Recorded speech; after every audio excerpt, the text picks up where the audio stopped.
साहब, दो हिस्सों में जो है प्रोसेस को तकसीम किया गया है, इसे आप किस नजरिए से देखते हैं? देखें ना, दोनों सवाल अहम थे और गुज़श्ता रोज़ या उससे पहले भी चीफ जस्टिस ऑफ पाकिस्तान के जो रिमार्क्स आए थे उनमें इन्हीं दो क्वेश्चंस को उन्होंने एड्रेस करना था इस बेंच ने। नंबर 1 क्वेश्चन के कब इलेक्शन होने हैं। आज अदालत ने फैसला कर दिया कि 90 डेज़ के अंदर अंदर इलेक्शन होने हैं। दूसरा क्वेश्चन बड़ा क्रूशल था कि किसने डेट का ऐलान करना है। वो एक पिंग पोंग बना हुआ था कि इलेक्शन कमीशन से गवर्नर, गवर्नर से हाई कोर्ट, फिर हाई कोर्ट से गवर्नर, फिर इलेक्शन कमीशन ऑफ पाकिस्तान वापस। तो इस क्वेश्चन को भी आज अदालत ने सेटल कर दिया और दोनों सूबों के लिए मुख्तलिफ सूरत हाल का सामना है। खैबर पख्तूनख्वा में चूंकि गवर्नर ने असेंबली तोड़ने की समरी पे दस्तखत किए थे, तहलील की थी, तो ये अब अख्तियार आ गया गवर्नर के पास। सदर ममलिकत ने जो डेट दी थी खैबर पख्तूनख्वा में इलेक्शन के लिए, वो कल उन्होंने विथड्रॉ कर ली, तो अब गवर्नर जो है वो डेट देंगे। पंजाब का मामला ज़्यादा अहम था, या इसलिए नहीं कि ये सूबा बड़ा है या वोट ज़्यादा है या आवाम ज़्यादा है यहाँ पर, बल्कि इसलिए भी कि गवर्नर कह रहे थे मैंने तो असेंबली तहलील नहीं की तो मैं डेट नहीं दूंगा। सदर ममलिकत ने डेट दी, उसके इलेक्शन कमीशन ने कहा हम तैयार नहीं हैं। इलेक्शन कमीशन को जो मुतलका दीगर हुकूमती जो ओहदेदारान या हुकूमती ऑफिसेज हैं रादर, उन्होंने कहा कि हमारे पास तो ना पैसे हैं, ना हमारे पास सिक्योरिटी है, ना हमारे पास रिटर्निंग ऑफिसर्स बनाने के लिए जजेस स्पेयर हैं। तो आज सुप्रीम कोर्ट ने इसको भी एड्रेस कर दिया। सदर ममलिकत को कह दिया सुप्रीम कोर्ट ने कि आप इलेक्शन कमीशन के साथ मशावरत करके डेट दें। अब यहाँ पर बहुत सारे सवालात पैदा होते हैं। नंबर 1, अभी आप क्वेश्चन भी कर रहे थे कि आज भी ये स्प्लिट मैंडेट आया है, ये फैसला स्प्लिट है, ये डिवीजन का फैसला है, 3-2 का है। इन 2 जजेज ने, इनमें से जो इख्तलाफी नोट मैं भी पढ़ रहा था, इख्तलाफी नोट में लिखा कि ये सुओ मोटो बनता ही नहीं था क्योंकि हाई कोर्ट में पहले ये केस चल रहा था। अब 4 जो पहले इस बेंच से अलहदा हो गए, 2 और इख्तलाफी आप निकाल लें तो 6 जजेज, 9 में से 6 जजेज इस फैसले के खिलाफ हैं।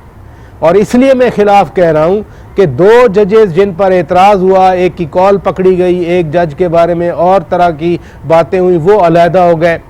कॉल पकड़े जाने वाला जो एक एलिमेंट था उसको तो और एंगल से देखा गया। बाकी 2 जजेस जो अलहदा हुए थे, जिनमें याया अफरीदी साहब और अतर मिनल्ला साहब, उन्होंने तो अपने वादे इख्तलाफी नोट्स में लिखा, उन्होंने हर एतराज़ वो किया जो इस वक्त की यहाँ की हुकूमत या PTI के मुखालिफिन कर रहे हैं। तो आज 5 जजेस में से 2 जजेस के जो इख्तलाफी नोट्स आए वो भी तकरीबन उन्हीं लाइन पे आए, तो 9 में से 6 जजेस एक तरफ हो गए, 3 का फैसला।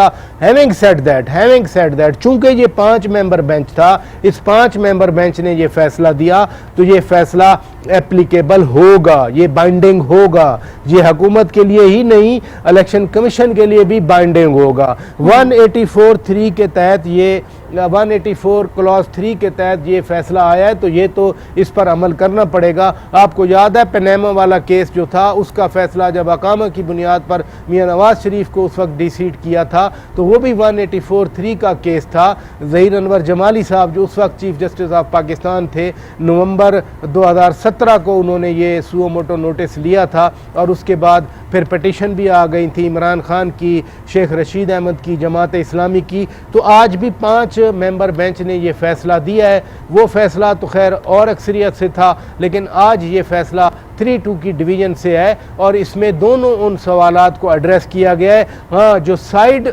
लाइन पे जो बातें हैं, जजेस क्या अपने इख्तलाफी नोट में लिखते रहे, किन पॉइंट्स को जजेस ने हाईलाइट किया और क्या वो पॉइंट्स PTI के मुखालिफिन के पॉइंट से वो यकसू थे, उन्हीं की तरह थे या उनसे अलहदा थे, ये बहुत सारे सवाल होते हैं। हमेशा जब भी अदालतें कोई सियासी फ़ैसला देती हैं उन पर बहुत सारे सवालात उठते हैं और पाकिस्तान का आइन ये भी इजाज़त देता है कि जब हेयरिंग है आप एतराज़ नहीं कर सकते, फ़ैसला आ जाए तो फिर आप तनकीद भी कर सकते हैं, आप एतराज़ भी कर सकते हैं। एक सिलसिला बंद हुआ, दूसरा अब शुरू हो जाएगा। लेकिन अमूमन हमने ये देखा है कि जब भी सुप्रीम कोर्ट की जानिब से फैसला आता है तो उस पर तनकीद नहीं की जाती है। लेकिन प्रोसेस के हवाले से शौकत साहब दोबारा से बात कर लेते हैं। प्रोसेस 2 हिस्सों में तकसीम किया गया है। सदर मुमलिकत आरिफ अलवी के वकील ने ये खुद भी एतराफ़ किया था कि उन्होंने आइन से तजावुज़ किया है, उनको केपी के इलेक्शन की जो है डेट नहीं देनी चाहिए थी। लेकिन अब यहाँ पे हम ये देख रहे हैं कि पंजाब, केपी नहीं बल्कि पंजाब के इलेक्शन की डेट का अनाउंस अब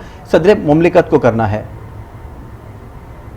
सदर ममलिकत तो पंजाब की डेट का पहले ही अनाउंस कर चुके, लेकिन वो इसलिए माइंडिंग नहीं होगी अभी या वो एप्लीकेबल नहीं होगी कि आज के फैसले में सुप्रीम कोर्ट ऑफ पाकिस्तान ने करार दिया कि सदर ममलिकत इलेक्शन कमीशन की मुशावरत से डेट अनाउंस करें। इलेक्शन कमीशन ठीक है, पहले ही शौकत कह साहब चुका इसको है। मजीद कंटिन्यू भी करेंगे।